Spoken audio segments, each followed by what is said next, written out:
Shalom, all praise, honor, glory to Yahweh, Bashim, Shai, Bashim, Rakakadash, Jawan, still the elder apostle, great millstone. As I taste you, I can teach all truth and sincerity. Uh, I'm.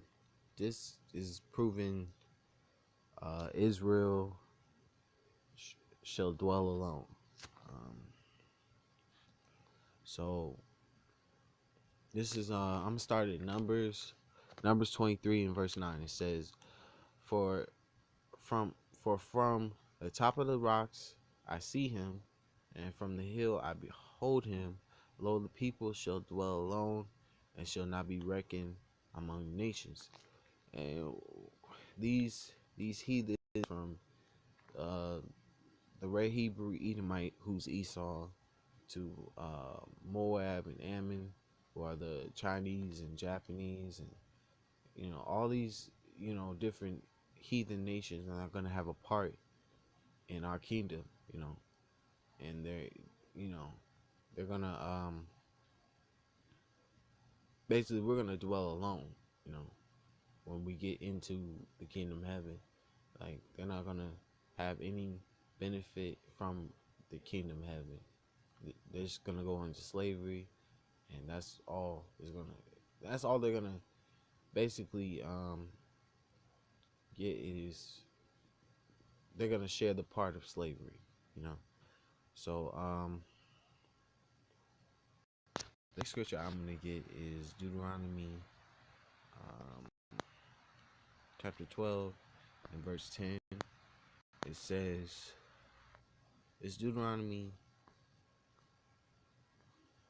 12 and Deuteronomy 12 verse 10. It says, "But when ye go over and dwell in the land which Yahweh your power giveth you to inherit, and when he give you rest from all your enemies round about, so that ye dwell in safety."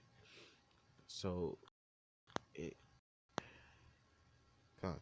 so we this is another scripture that talks about that Israel shall dwell in safety, because Yahweh Bashim Yahushua is going to uh, basically we're gonna have all our enemies, the enemies of Israel, from Esau to all the nations on the the chart of the Gentiles. We're gonna have them in chains as slaves, and you know that's when we're gonna have rest from all our enemies, and we're gonna dwell in peace and harmony. That's when peace and harmony is gonna be on the earth, when Israel is back in the land of Israel, when real Israelites are back in the land of Israel, not those who's gutter rabbits. When the true people of the Bible back in the land be at peace, and there won't be any war, and you know we're coming in that time soon to come.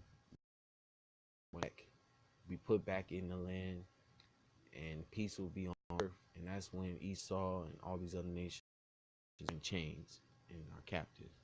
But the next church I want to get is uh, was Deuteronomy 28 and 30.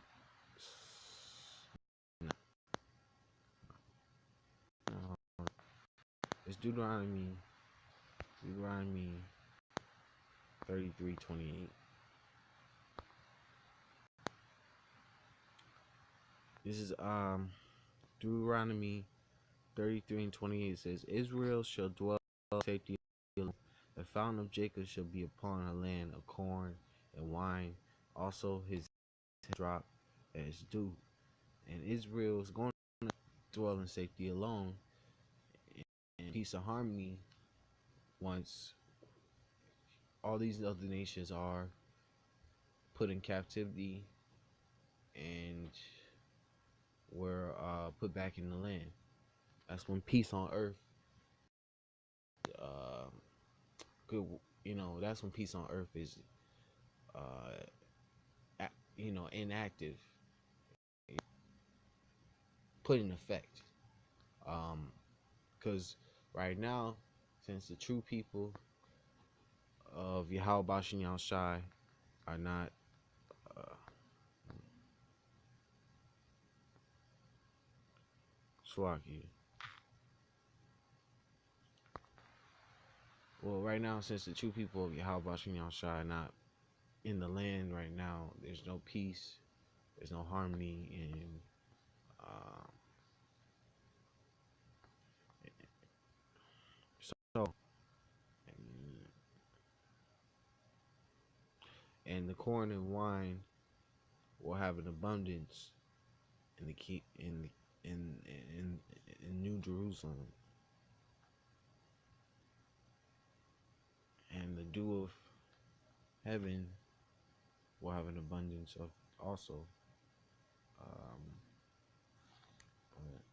Salaki, I wanted to get one last scripture. Uh,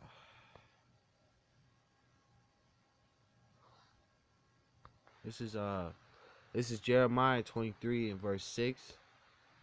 It says, "In his days Judah shall be saved, and Israel shall dwell safely.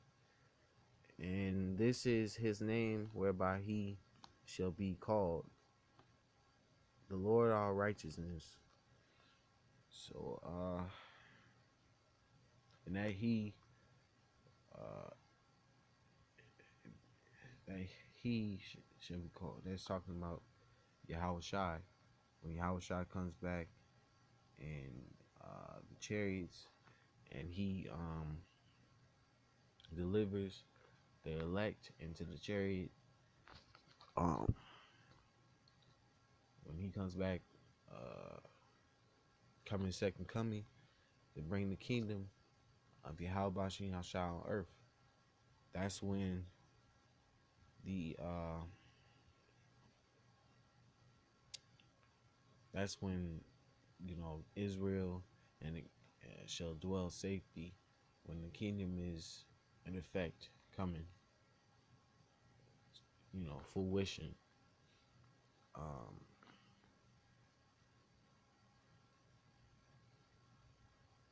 and that word, the Lord our righteousness, that remind me of Malak Tazadak, King of Righteousness, Melchizedek.